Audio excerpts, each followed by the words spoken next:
Hello and welcome, I'm Raziel, and so today it is still Dystopian Age Week, so we are going to talk about campaigns. In particularly, my favourite type of campaign, multi-game campaigns. And just so you know, these are games that use many games within a single setting. And to me, Dystopian Age does this the best, because the lore just covers all of it. You can kind of do it with Mantic, with Armada and Kings of War and Vanguard, if you want. You could do the same thing.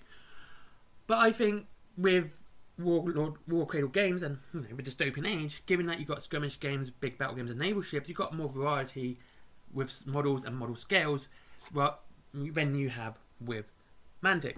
This is not to say Mantic's bad, it's not. I'm just saying this is why I would choose Dystopian Age for this sort of campaign, because you've got different scales. I mean, it's cool to do a skirmish game to, normal battle games such as Kill Team to 40k, but I always prefer doing it this way because you've got the different scales. Now, the way I would always start these campaigns is to make sure that every faction can be represented. It's basically a storyline where I'm going to use Ranny Namu and the Crown as an example throughout this video because it's a nice, easy story to do.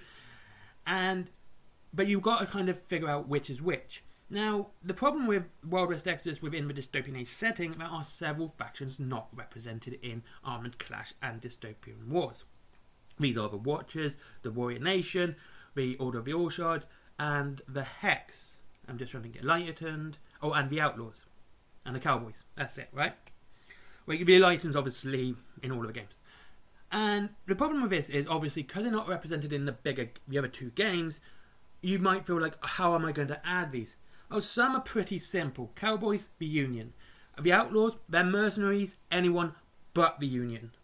The Watchers, if you have a Cerulean Clade in there, anyone but the Sultanate. And I would kind of say the Empire as well, but definitely not the Sultanate at all. Because they've already had a Barney back in Atlantia.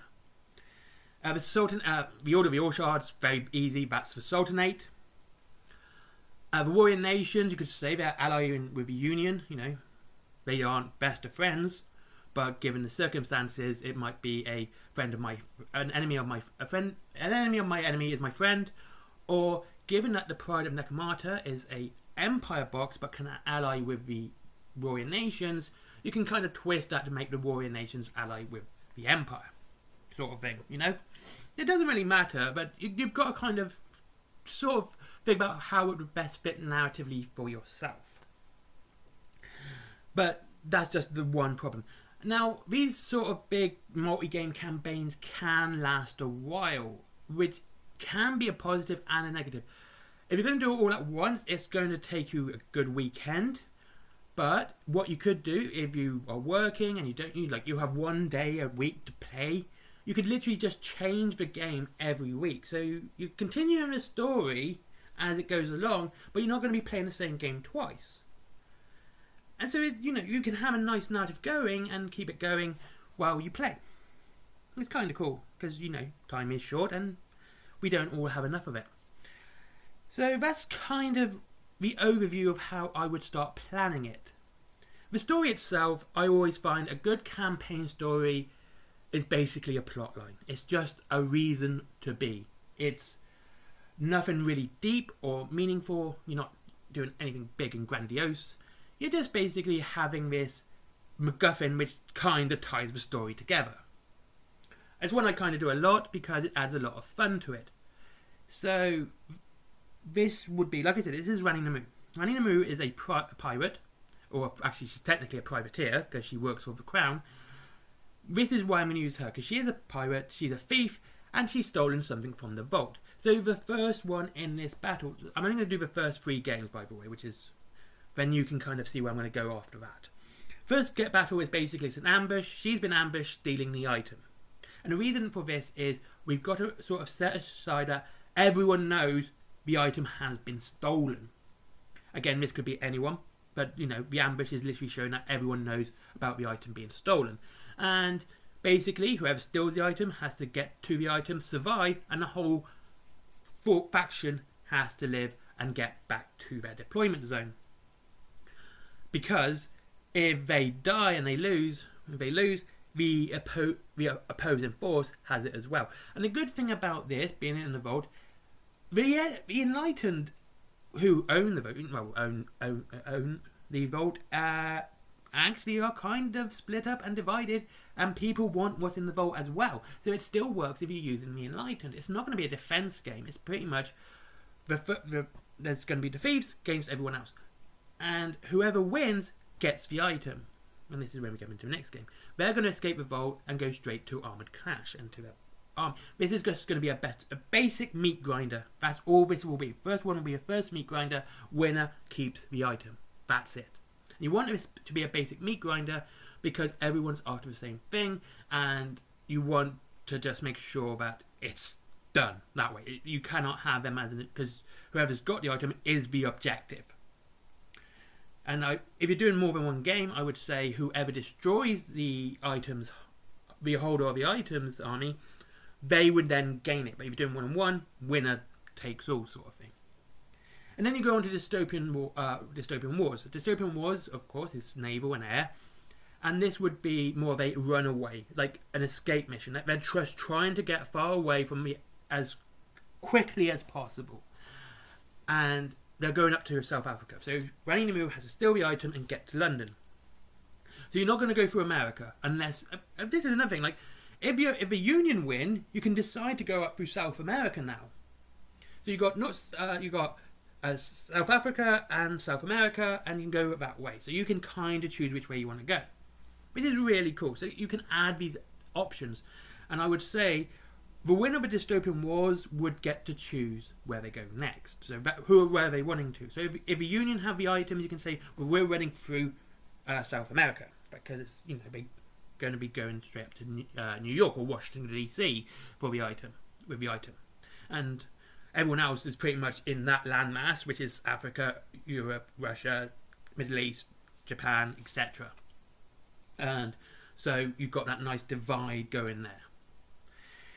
And that's what you would do. And then when you go back to South Africa, you could do a small dock. See, you could add mythos to this, kind of, but unfortunately, because it's really hard to do a lot of the mythos factions within the rest of a dystopian age, and I can't really find how to do it. It can be a bit difficult, but use your imagination. If you want to add mythos to this point, this would be a good part to do it. Doing a dock fight, but again, using Wild West Exodus, having this dock fight, having to get to the next area. And that's basically it. And you choose how the object or how the item or whatever the MacGuffin is, and how it's the objective and how it's done. You could say that it was stolen by a thief within the docks, and they know which warehouse it's in, and you've got to take the warehouse. So it's all up to your imagination, but you've got, in my opinion, when it comes to these forms of campaign, you've got to kind of keep it very simple when it comes to a storyline. You can really focus on more of the story activities within the smaller games, such as Wild West Exodus. This would be where the main story would actually happen, because that's where it's more close up and personal. And whereas like Dystopian Wars and Armored Clash, it would be far easier to say these are kind of cutscenes on how they're going on, how the battle for this item's going on a larger scale, and how important this MacGuffin is. Because obviously they're going to send lots of men to die for this item. It's got to be pretty damn important. Though, I gotta say, what I do love doing at the end of all these campaigns, especially a MacGuffin campaign, when they get to, let's say, Tokyo, London, or Paris, or Washington, and when they get to where they want to get to, I always like them to roll a dice. Roll a single dice. A 1 means the artifact was absolutely pointless. It was just a rubbish artifact, and it does nothing. You know, that's kind of a cool way to do it, because it can make this fun bit, and like all of this has literally been for nothing, and you're like, what? And it can make it feel like there's kind of this bad point to combat and war. Like, people are actually fighting over nothing, and they didn't even know they were fighting over nothing.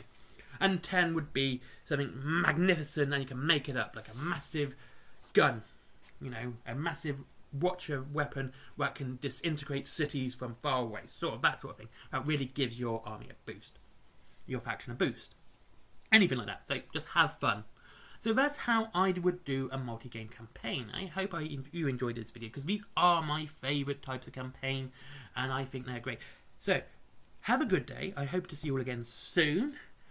I hope you're all having a great day. I mean, it's sunny out and it's fantastic. And I'll see you in the next one. And don't forget, there's Whaling Games if you wish to save money on your wargaming, up to 20% off. And free delivery up to £20. They have all the War Cradle stuff, but do bear in mind they don't discount War Cradle stuff because they make War Cradle stuff, okay?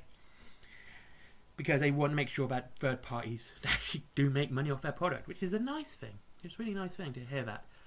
Then there's Forbidden Planet for your comics, DVDs, mangas, all that cool geeky stuff. There's my merchandise, there's my comics, there's Skyforge, never forget Skyforge. And finally, there is Patreon, because business, bye-bye.